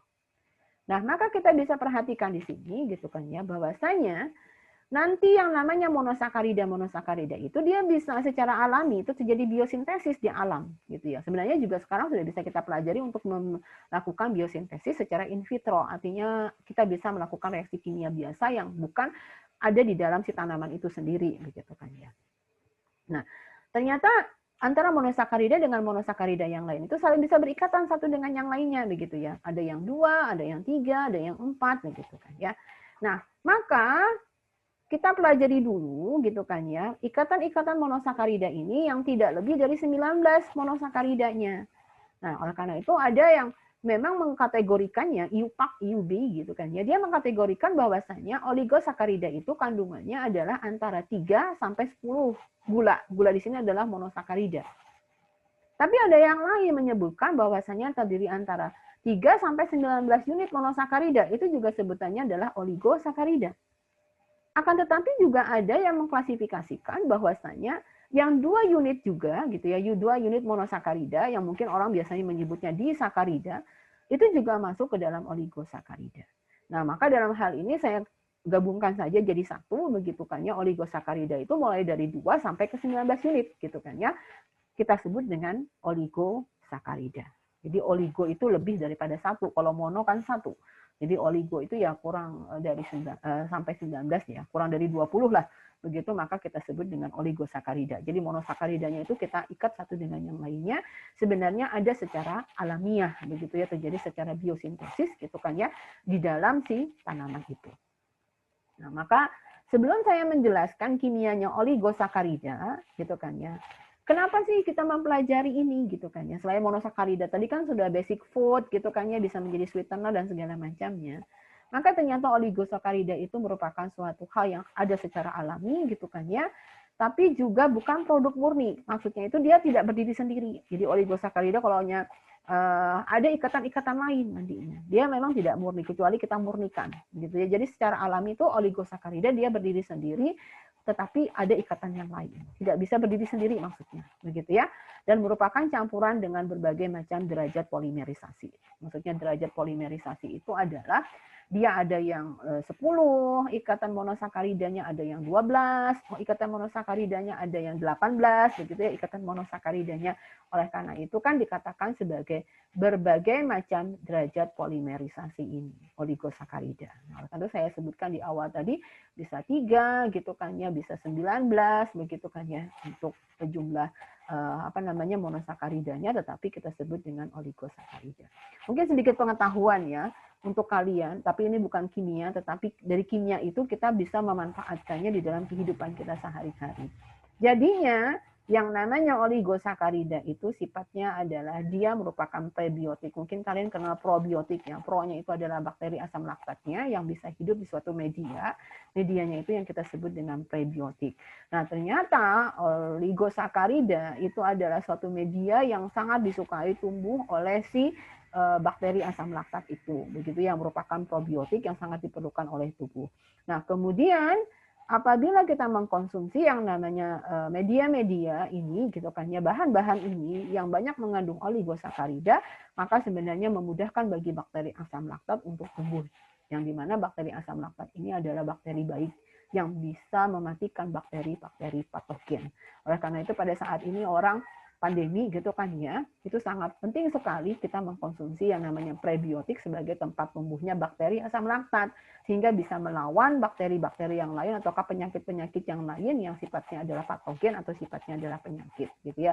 Jadi sifatnya oligosakarida, ya, prebiotik ini adalah non digestible oligosaccharide. Jadi oligosaccharide itu apabila kita konsumsi gitu kan ya, maka dia non digestible, tidak dicerna, tetapi dia sebagai tempat tumbuh dan dikeluarkan lagi dari dalam tubuh ya. Itu banyak dikandung di dalam buah-buahan begitu kan ya, umbi-umbian, kemudian sayuran, kacang-kacangan, kemudian susu. Itu banyak mengandung oligosakarida. Sehingga sebenarnya tidak hanya anak-anak, mungkin kalau kalian sering memperhatikan susu-susu anak-anak itu kan sering mengandung FOS, GOS gitu ya. FOS itu adalah fructooligosaccharides, sedangkan GOS itu adalah gluko-oligosaccharide gitu kan ya. Itu kepentingannya ada di situ gitu ya, untuk mempermudah di dalam pencernaannya. Gitu. Oke, itu hanya pengetahuan saja. Intinya ada di sini. Gitu ya. Nah, kalian untuk mempelajari oligosakarida secara kimiawinya, maka kalian terlebih dahulu untuk mempelajari yang namanya ikatan glikosidik. Kenapa saya harus mengajarkan kepada kalian ikatan glikosidik? Karena antara satu monosakarida dengan monosakarida yang lainnya, dia bisa berikatan, itu harus ada ikatannya supaya bergabung satu dengan yang lainnya, bukan hanya berdampingan, monosakarida saling berdampingan begitu, tapi tidak ada ikatan, tetapi harus ada ikatannya, sehingga dia membentuk suatu senyawa oligosakarida. Nah, maka ikatan yang terjadi antara satu monosakarida dengan monosakarida yang lainnya kita sebut dengan ikatan glikosidik. Ini adalah ikatan yang terjadi antara satu monosakarida dengan monosakarida yang lainnya, begitu ya. Nah, ikatan glikosidik ini nanti tidak tahan terhadap asam, jadi mudah sekali apabila ditambahkan asam itu dia mudah untuk terlepas ikatan glikosidiknya, tetapi kalau ditambahkan dengan basa dia akan tahan, gitu ya. Nih, saya contohkan bagaimana membentuk suatu ikatan glikosidik itu yang mana sih gitu ya. Contohnya. Ini misalnya disakarida gitu ya. Disakarida itu artinya namanya juga D, artinya dua sakarida, dua monosakarida yang saling berikatan satu dengan yang lainnya. Ini dasarnya dulu gitu ya. Dari 2 bisa, 3 bisa, 1000 juga akan bisa nantinya. Sama saja sebenarnya, prinsipnya adalah sama. Kita punya glukosa. Kalian nanti hafalkan dulu ya, glukosanya kan ada pada pelajaran saya mengajarkan tentang monosakarida tadi. Ini adalah glukosa. Ini adalah maltosa contohnya ya. Maltosa itu adalah disakarida, yaitu ikatan antara glukosa, ini adalah glukosa. Ini ada D loh, ingatin ya.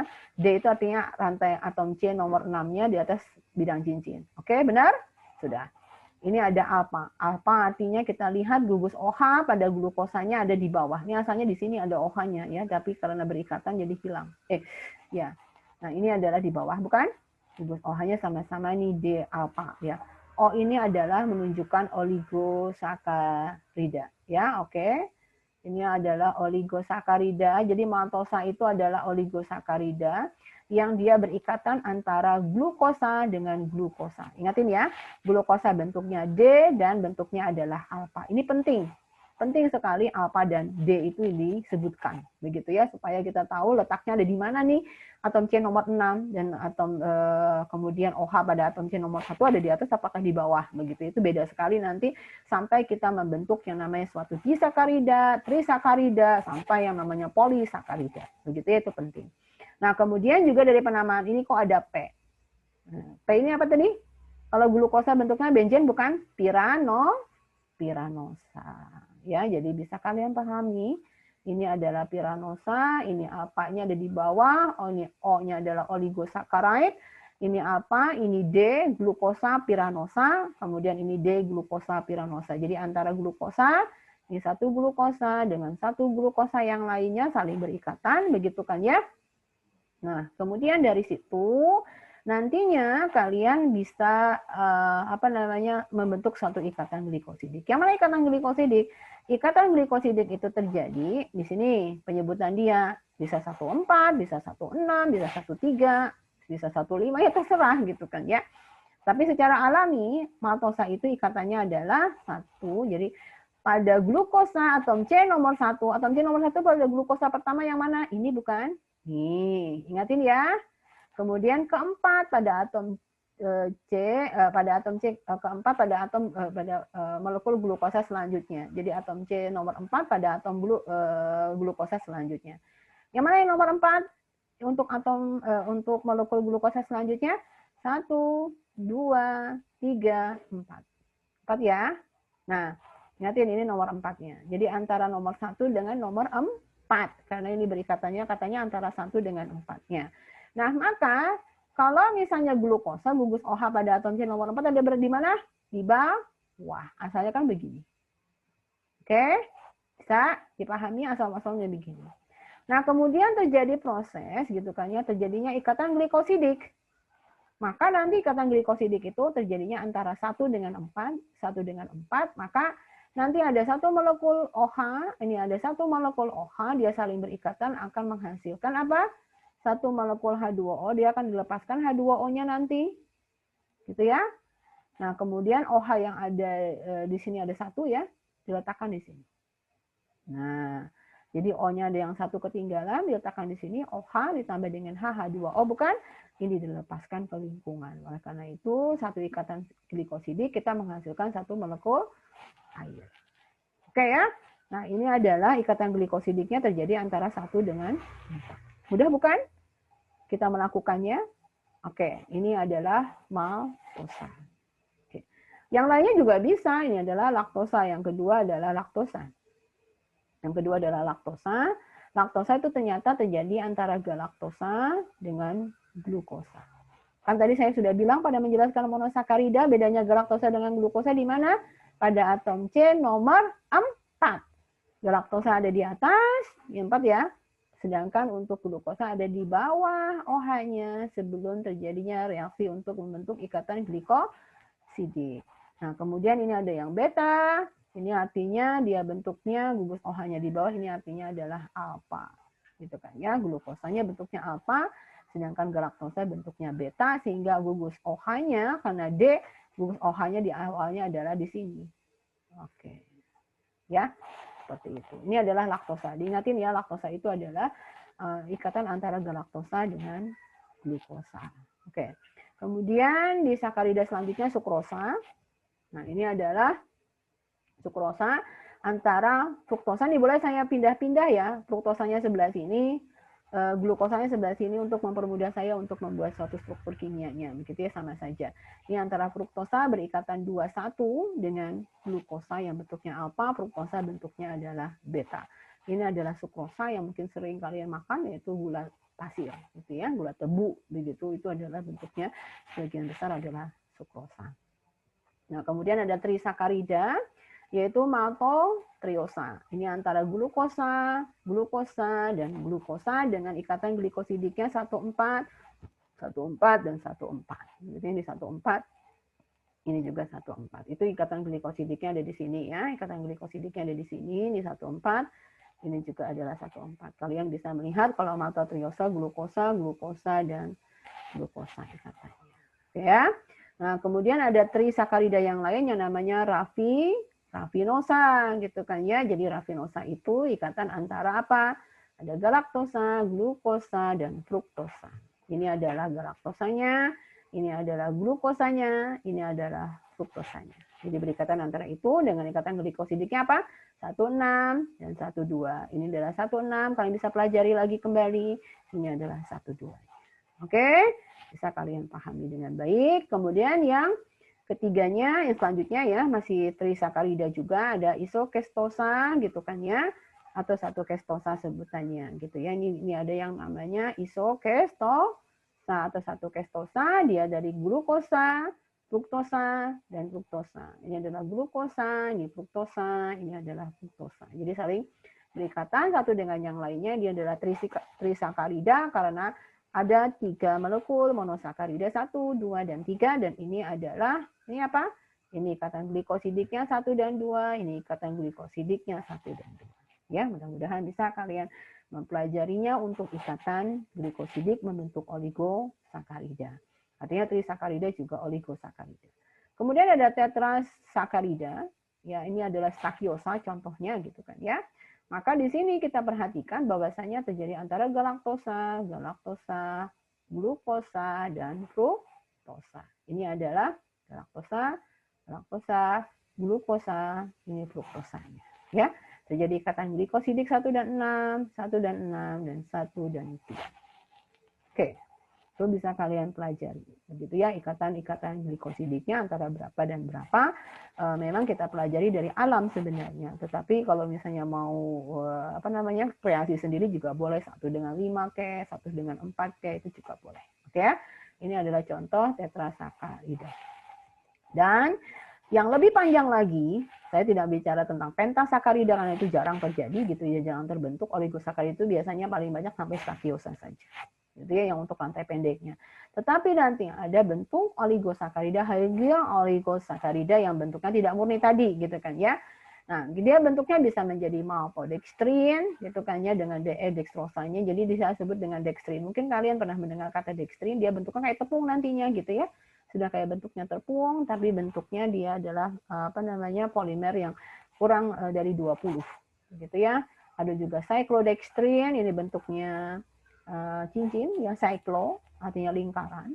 Nah, ini nantinya yang bisa kita lihat nantinya adalah dextrin ini yang digunakan untuk bahan pengikat biasanya. Jadi orang membuatnya bukan pati tetapi bentuknya bisa menjadi dextrin atau cyclodextrin atau modifikasi pati yang lainnya. Ini adalah higher oligosakarida.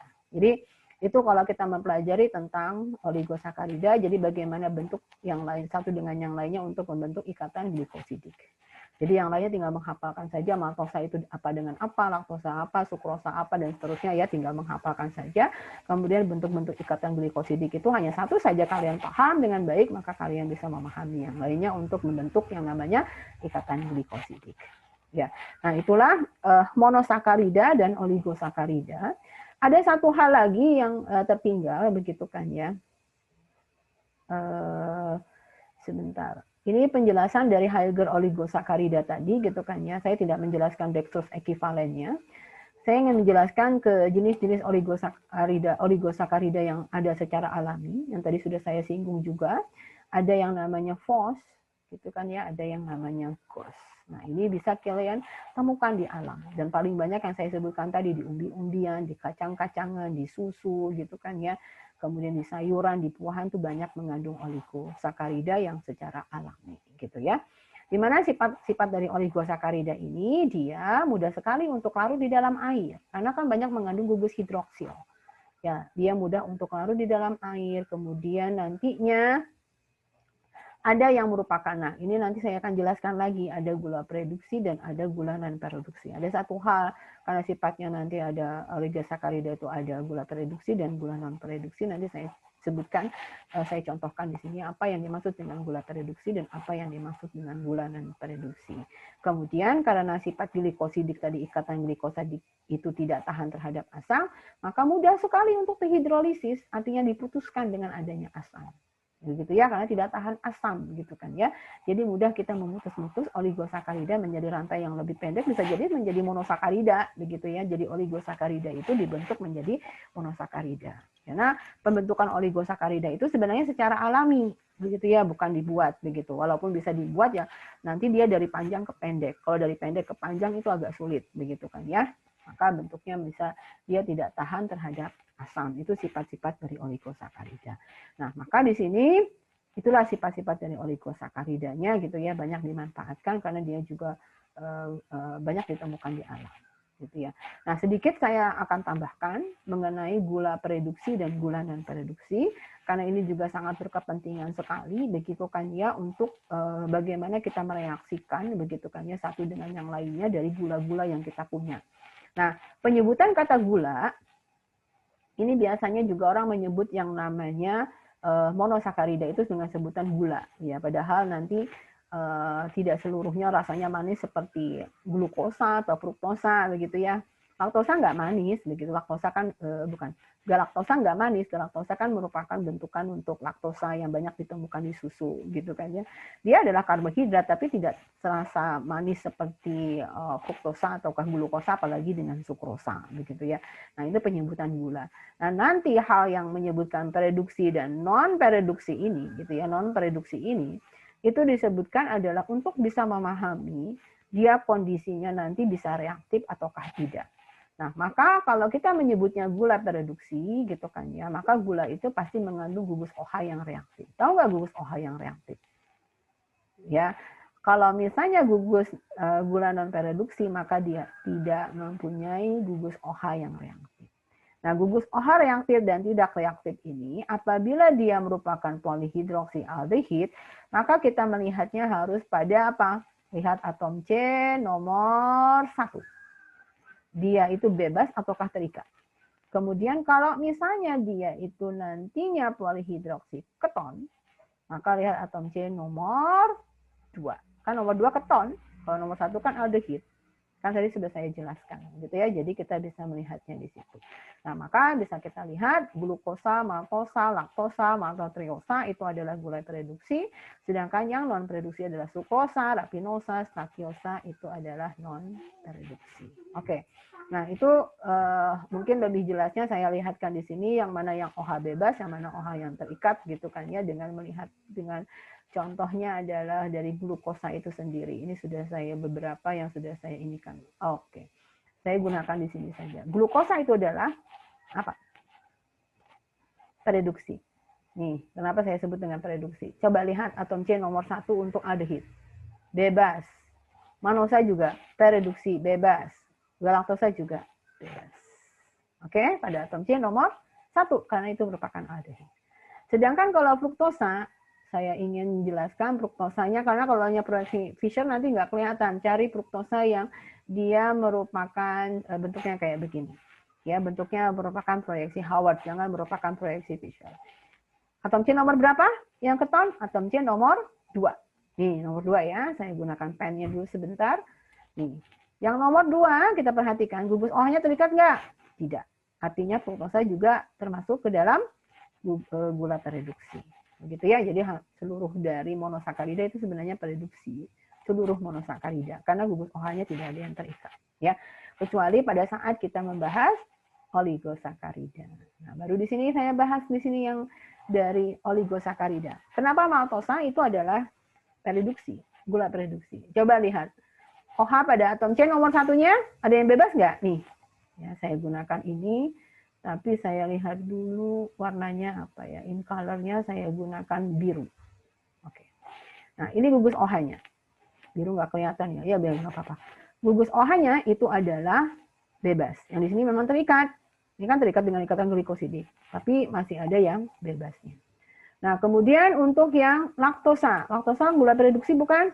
Masih pereduksi. Gitu ya. Kita perhatikan di sini. Kita bisa lihat nanti yang namanya OH-nya yang ada di sini gitu kan ya. Ini adalah apa? Bebas juga. Ini masih terikat tapi ada yang masih bebas, maka dia masih pereduksi. Sukrosa bebas gula pereduksi bukan? Perhatikan. Ini adalah polihidroksialdehid, ini adalah polihidroksiketon. Kita perhatikan ya. Coba. Tadi itu kan katanya gugus OH pada atom C nomor 1 harus bebas untuk yang aldehid, untuk glukosa. Atom C nomor 1-nya mana? Ini bukan. Bentar ya. Agak susah. Atom C nomor 1 ini bukan? Nggak kelihatan ya kalau warna kuningnya. Saya ganti dulu warnanya menjadi warna biru tua. Gitu ya. Nah, ini nomor 1. Gitu. Nah, kemudian OH-nya mana? Perikatan. Artinya dia bukan.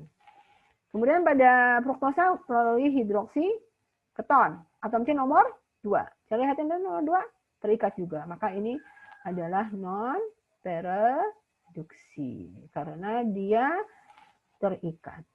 Gitu ya, seluruh dari gugus OH pada atom C nomor 1 terikat, pada atom C2 juga terikat. Gitu ya, untuk sukrosa. Jadi sukrosa bukan gula pereduksi. Maltotriosa. Perhatikan, gugus OH-nya ini terikat, dan ini bebas. Maka maltotriosa juga masih bisa kategorinya gula pereduksi walaupun reduksinya masih semakin mengecil karena ada 2 yang terikat. Gitu ya. Kemudian rafinosa, gula pereduksi atau bukan? Coba perhatikan ya, rafinosa ini OH pada atom C nomor 1 terikat, ini juga terikat, ini juga terikat. Jadi rafinosa bukan gula pereduksi tetapi gula non pereduksi. Gitu ya. Isokestosa, coba perhatikan, atom C nomor 1 terikat, atom C nomor 2 terikat, atom C nomor 2 terikat. Maka isokestosa non pereduksi. Stakiosa, pereduksi apa bukan? Terikat, terikat, terikat. Maka ini juga terikat. Maka ini juga non pereduksi. Nah, mungkin itu yang bisa saya contohkan dari gula non pereduksi dan gula pereduksi. Itu sangat berkepentingan sekali untuk bisa memahami dia reaksinya untuk apa nantinya, begitu ya, untuk gula pereduksi. Contohnya kayak reaksi Maillard, hanya bisa gula pereduksi untuk bisa bereaksi untuk membentuk suatu senyawa barbeque kah, apakah begitu, itu hanya gula pereduksi, non pereduksinya tidak bisa digunakan. Jadi itu manfaatnya salah satunya ya untuk bisa menentukan yang mana gula pereduksi dan gula non pereduksi. Nah, demikian yang bisa saya sampaikan tentang pembelajaran karbohidrat, khususnya adalah monosakarida dan oligosakarida dengan dasar-dasar pengetahuannya, agar nantinya kalian untuk lebih lanjutnya kalian bisa pelajari dengan baik bahwasanya yang namanya karbohidrat itu adalah seperti apa. Terima kasih. Assalamualaikum warahmatullahi wabarakatuh.